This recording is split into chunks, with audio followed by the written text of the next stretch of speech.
नमस्कार, welcome to career 247 में हूं प्रशांत धवन। नाउ ईरान और यूएस की वॉर के बीच में अब तक का मैं कहूंगा सबसे इंपॉर्टेंट पार्ट आ चुका है। ईरान के पास क्या लॉन्ग रेंज बैलिस्टिक मिसाइल आ गए हैं, ये क्वेश्चन दुनिया के सामने है। अमेरिकन्स ने ये रिपोर्ट छापनी स्टार्ट कर दी कि ईरान ने डिएगो गार्सिया को टारगेट किया है। मतलब कि ईरान ने अपनी धरती से 4000 किलोमीटर से भी दूर एक मिलिट्री बेस को टारगेट किया है। इस पे आप देखोगे बहुत सारे आर्टिकल्स पब्लिश हुए थे। इनिशियली मैंने इस पर वीडियो बनाना सही नहीं समझा, क्योंकि पर्सनली मैं नहीं मान पा रहा था कि ईरान के पास ऐसे मिसाइल्स आ चुके हैं कि इन लोगों ने डिएगो गार्सिया को टारगेट कर दिया है। और इंटरेस्टिंग बात देखिए, बाद भी यही सामने आई है। ईरान ने अपनी तरफ से स्टेटमेंट दी है कि नहीं, हम लोगों ने हिंद महासागर में जो डिएगो गार्सिया नाम का मिलिट्री बेस है यूएसए का, इस पर हमने मिसाइल अटैक नहीं किया। यहां पे आप देख पाएंगे Iran denies role in reported missile attempt on Diego Garcia as US base ground invasion options. और ये अपने आप में बहुत ही इंटरेस्टिंग केस है। आप लोग सोचकर देखिए, इससे पहले काफी बार जब यूएसए के फाइटर जेट शूट डाउन किए गए हैं, ईरान की सरकार ने हिंट दिए कि हाँ, हमने भी हो सकता है कि किए हो। वॉर में जब कोई आपकी अकॉम्प्लिशमेंट हुई हो या फिर कोई आपकी नई मिलिट्री टेक्नोलॉजी दिख रही हो, तब कंट्रीज इसको डिनाई करते नहीं है। बट आप इस पर्टिकुलर केस में देखिए, यूएसए की मिलिट्री चुप है, यूएसए की सरकार चुप है। आप अगर ईरान की गवर्नमेंट देखो तो उनकी तरफ से यह स्टेटमेंट आई है कि नहीं, हमने डिएगो गार्सिया को टारगेट नहीं किया। मगर जो यूके का मीडिया है, यूरोपियन मीडिया है, ये लगातार ऐसी वीडियो छाप रहा है कि देखो, अगर ईरान 4200 किलोमीटर दूर मिसाइल दाग सकता है। हालांकि इन लोगों की रिपोर्ट में इन लोगों ने यह भी कहा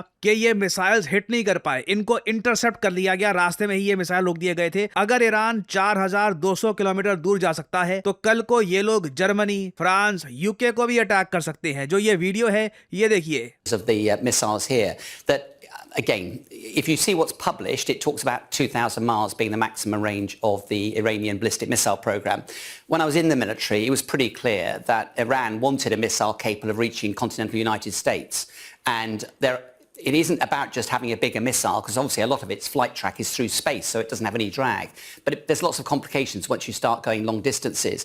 But this distance here, about 4,000 kilometers, as you say, it's over 2,000 miles. And therefore, they were very successfully able to strike that far, which raises the question, how much further could those missiles actually strike? How many miles from Iran to the United States? Well, I think you're about 12,000 kilometers, so you're talking about significantly more. But as I say, actually, it's more about once you get the missile into space.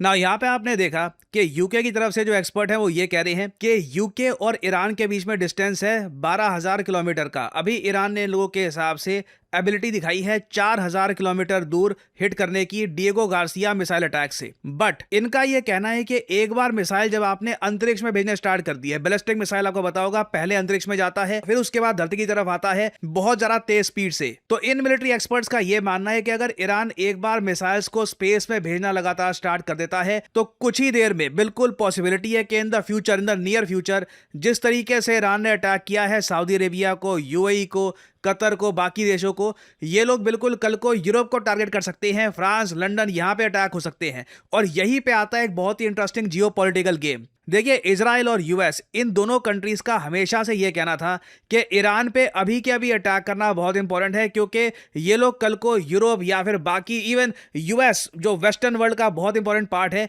वहां पे attack कर सकते हैं। और इसको कहते हैं, देखिए, नैरेटिव वॉरफेयर। इजराइल और यूएस चाहते हैं कि ईरान का खतरा दुनिया में जितना है उससे कई गुना बड़ा दिखे, ताकि बाकी देश भी ईरान के अगेंस्ट मिलिट्री एक्शन लेना स्टार्ट कर दे। फॉर एग्जांपल, यहां पे आप देखोगे बहुत ही इंटरेस्टिंग केस चाहिए अपने आप में। इजराइल का विदेश मंत्रालय ट्वीट करता है कि देखो, सरप्राइज की बात देखिए, ईरान की रजीम झूठ बोल रही थी कि ईरान के पास इतने ज्यादा अत्याधुनिक मिसाइल नहीं है जो पूरे यूरोप को टारगेट कर सकते हैं।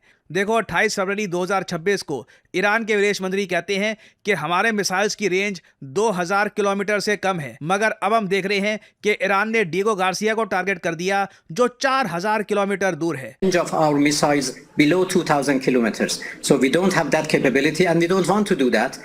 यही पे ना, यहाँ पे आती है बहुत ही इंपॉर्टेंट नैरेटिव वॉरफेयर की जंग। और मैं इंटरनेट पे देख रहा था, लोग इतने भोले हैं, जो लोग ईरान को सपोर्ट करते हैं वो सेलिब्रेट करना शुरू कर रहे थे कि जे ईरान ने डिएगो गार्सिया को अटैक किया है, यूएस ईरान को हल्के में ले रहा था। देखिए, ऐसा कुछ नहीं है। अगेन, यहाँ पे आपको समझना होगा हो क्या रहा है। इजराइल एक्चुअली चाहता है कि यूके और बाकी यूरोप के जो देश हैं वो इस बात को एक्सेप्ट कर ले कि सच में 4000 किलोमीटर से ज्यादा इनकी रेंज है, कल कोई आपको भी अटैक कर सकते हैं। Let's take action now. और अभी जो बात ये चल रही है कि ईरान की वॉर अभी और हो सकता है कि और लंबी करनी पड़े, और दिन ये लंबी ये वॉर चलेगी, हो सकता है कि सोल्जर्स उतारने पड़े, ग्राउंड ऑपरेशन करने पड़े। इस सब के पीछे आप तर्क क्या दोगे? What logic will you give? क्योंकि अभी रिसेंटली क्या हुआ था, डोनाल्ड ट्रंप की सरकार में जो इन लोगों के अमेरिकन काउंटर टेररिज्म चीफ थे, इन्होंने इस्तीफा दे दिया था ये बोलकर कि ईरान वॉर बिना वजह स्टार्ट करी गई है। कोई हमारे पास सबूत नहीं था कि ईरान यूएसए के लिए एक खतरा है, बिना वजह ये वॉर स्टार्ट करी गई है ना। ये आज के समय ये भी कह रहे हैं कि इनको कोई रिग्रेट नहीं है, इनको डर लग रहा है कि रिटेलिएशन आएगी, कि जो मैंने यहाँ पर बात दुनिया के सामने रिवील कर दी है उसको लेकर जो गवर्नमेंट के लोग हैं मेरे पीछे आएंगे। बट ये आज के समय साफ साफ कह रहे हैं कि यूएसए को ईरान को अटैक करने की आवश्यकता नहीं थी। अब ऐसे नैरेटिव को आप काउंटर कैसे करोगे? इसके लिए अगेन बहुत इंपॉर्टेंट है ये एस्टैब्लिश कर पाना कि ईरान सच में वेस्टर्न वर्ल्ड के लिए एक बड़ा खतरा है। और यहाँ पे आप देख पाएंगे जो कैंट की आपको ट्वीट दिख जाएगी, ये यहाँ पर कह रहे हैं कि मैंने रिजाइन करने का निर्णय ले लिया है अपनी पोजीशन से from the director of national counter terrorism centre. मैं बिल्कुल भी इस ईरान के अगेंस्ट जो वॉर चल रही है इसका सपोर्ट नहीं कर सकता। I can not in good कॉशियस support the ongoing war in Iran. Iran post no imminent threat to our nation. Iran कहीं से भी यूएसए के अगेंस्ट कोई खतरा पोज नहीं कर रहा था, and it is clear that we started this war due to pressure from Israel and its powerful American lobby. बहुत बड़ी बात बोल दी इन्होंने यहाँ पर। और अब देखो, अब आप मुझसे ये पूछें कि क्या हम ईरान का यकीन करें कि ईरान के पास जेन्युइनली ये लॉन्ग रेंज मिसाइल्स नहीं है? क्या पता ये रशिया या चाइना ने इनको ऐसे मिसाइल्स दे दिए हो, ये धीरे धीरे इस टाइप के मिसाइल्स अब रोल आउट कर रहे हैं। मैंने इसलिए थंबनेल पे ना ये लिखा है हु विल यू बिलीव। और जियोपॉलिटिक्स में काफी बार ऐसे होगा, लोग काफी बार ना एब्सोल्यूट आंसर देखने का प्रयास करते हैं कि मुझे ये बता दो हो क्या रहा है, बस मतलब ब्लैक एंड व्हाइट। जबकि काफी बार कई देश आधा सच बोल रहे होंगे, आधा झूठ बोल रहे होंगे। You will have to decide कि आपके हिसाब से कौन सा देश सच बात बोल रहा है। It will pretty much depend on you. इस पर्टिकुलर केस में अगर हम देखें, ईरान हो सकता है कि झूठ भी बोल रहा हो, अटैक इन्होंने किया हो, डिएगो गार्सिया पे मिसाइल लॉन्च किए हो, मिसाइल इनके प्रॉपरली हिट नहीं कर पाए, रास्ते में इंटरसेप्ट हो गए, फिर बोलना शुरू कर दिया कि नहीं नहीं देखिए हमने तो मिसाइल यहाँ पे लॉन्च ही नहीं किए थे। Maybe that is the case as well. But long term कहानी की अगर हम बात करें ना, तो अगर ये बात प्रूव हो जाती है कि ईरान लंबी रेंज के मिसाइल्स बना रहा है या फिर ऑलरेडी ऐसे मिसाइल्स रखता है, ये नैरेटिव ईरान के अगेंस्ट जाता है। क्योंकि जैसे जैसे और देश ईरान के अगेंस्ट इस वॉर में कूदते रहेंगे, उतना आप देखोगे ईरान और ज़्यादा बैकफुट पे जाएगा। और स्ट्रेट ऑफ हॉर्मुज़ में जिस तरीके से आज के समय ये लोग अटैक कर रहे हैं और शिप्स को पास थ्रू नहीं होने दे रहे, एटलीस्ट वो शिप्स जो यूएस, इजराइल या यूरोपियन कंट्रीज़ को सपोर्ट करती हैं, ये सब करना भी ईरान के लिए बहुत ही मुश्किल हो जाएगा। तो यहाँ पे आपको समझना होगा, जो हेडलाइंस आती है ना और जो न्यूज़ बिल्कुल इनिशियली छपती है पहले कुछ 2-3 घंटों में, उसके बियॉन्ड जाकर, उसके डीपर जाके आपको समझना होगा कि असली कहानी यहाँ पर क्या हो रही है, नैरेटिव क्या बनाया जा रहा है। और अगेन ईरान का अलग नैरेटिव है। ईरान ऑब्वियसली ये नैरेटिव चला रहा है कि जो ये सारी वॉर शुरू करी गई है इसका रीजन है कि डोनाल्ड ट्रंप की पॉपुलैरिटी यूएसए में काफी गिर रही थी। जेफरी एप्स्टीन के केस की जो फाइल्स थी उससे लोगों का ध्यान भटकाना था, तो इन लोगों ने ईरान वॉर स्टार्ट कर दी। ये ईरान का नैरेटिव है।